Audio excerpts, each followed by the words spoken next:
Hello అందరికీ, నేను మీ Divya. Welcome to my channel Divya blogs 3780. ఈరోజు నేను బాంబే రవ్వతో అప్పడాలు చేసి చూపించబోతున్నాను ఫ్రెండ్స్. ఉప్మా రవ్వతో సగ్గుబియ్యం ఉప్మా రవ్వతో అప్పడాలు చాలా టేస్టీగా ఉంటాయి అండ్ ఈజీగా, చాలా సింపుల్ ప్రాసెస్లో ఈజీగా చేసుకోగలుగుతారు ఎవరైనా కూడా. చాలా టేస్టీగా ఉంటాయి. ముందుగా నా ఛానల్ ఫస్ట్ టైం చూస్తున్న వాళ్ళైతే సబ్స్క్రైబ్ చేసుకోవడం మర్చిపోకండి. అలాగే ఈ వీడియో కనుక నచ్చినట్లయితే లైక్ చేయడం మర్చిపోకండి. ఇక ప్రాసెస్లోకి వెళ్ళిపోదాము. ఆల్రెడీ మన ఛానల్లో ఇంతకు ముందు నేను బియ్యం పిండితో చిప్స్ లాంటి వడియాలు చేసి చూపించాను ఫ్రెండ్స్. చిన్న చిన్న అప్పడాల్లా ఉంటాయి. అది మన ఛానల్లో ఉంది. ఇప్పుడు బాంబే రవ్వతో చేసి చూపిస్తున్నాను.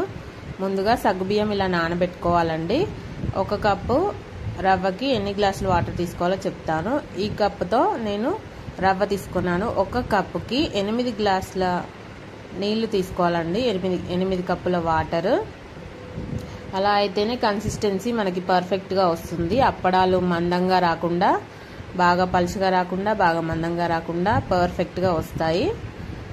వాటర్ తక్కువ పోస్తే కనుక అప్పడాలు థిక్నెస్ అనేది ఎక్కువ ఉంటుంది, మందం ఉంటుంది.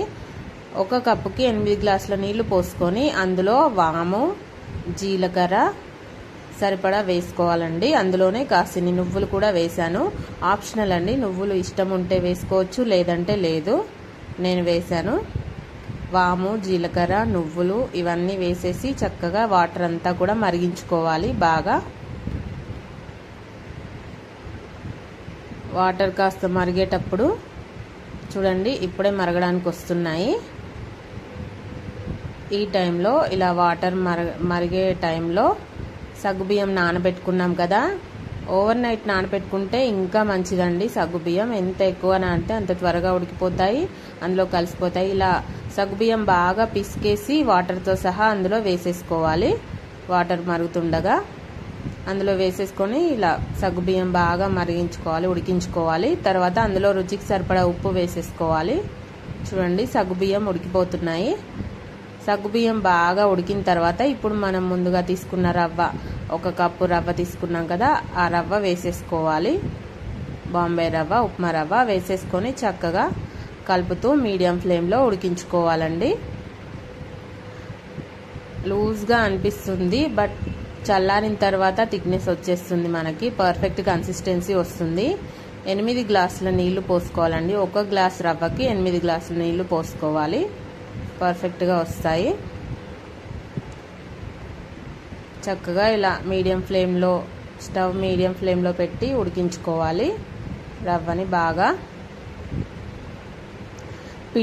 పిండి వడియాలైనా, ఏ వడియాలైనా మనం ఉడికించడంలోనే ఉంటుందండి. ఎంత చక్కగా ఉడికితే అంత పర్ఫెక్ట్గా మనకి వడియాలు అనేవి పొంగుతాయి.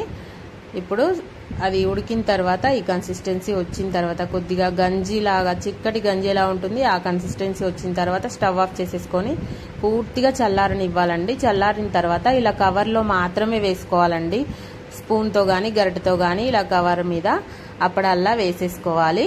చూడండి, ఒకవైపు ఆరిపోయాయి. ఆరిపోయిన తర్వాత నేను మరోవైపు టర్న్ చేసేసుకున్నాను. కవర్ మీద మాత్రమే వేసుకోవాలండి ఈ రవ్వ వడియాలు అనేవి. మనకి పిండి వడియాలు అయితే క్లాత్ మీద అయినా వచ్చేస్తాయి మనకి. ఈ రవ్వ వడియాలు మాత్రం క్లాత్ మీద ట్రై చేయకండి, రావు, మ్యాక్సిమం రావు. బట్ తడి బట్ట మీద వేస్తే వస్తాయని కొంతమంది అన్నారు. మీరు ట్రై చేస్తే చేయండి. కవర్ మీద వేస్తేనే మనకి పర్ఫెక్ట్గా వస్తాయి ఇవి రవ్వ వడియాలు, రవ్వ అప్పడాలు అనేవి. చూడండి, వేయించుతున్నాను. పర్ఫెక్ట్గా వేగిపోయాయి. ఎంత చక్కగా అప్పడాల్లా ఎంత బాగా వచ్చాయి చూడండి. రవ్వ అప్పడాలు చాలా బాగున్నాయి. టేస్ట్ అయితే సూపర్గా ఉన్నాయండి. తప్పకుండా ట్రై చేయండి. అలాగే ఎలా వచ్చిందో కామెంట్ చేయండి. అలాగే మరిన్ని మంచి మంచి వీడియోస్ కోసం నా ఛానల్ని సబ్స్క్రైబ్ చేసుకోండి. Thank you.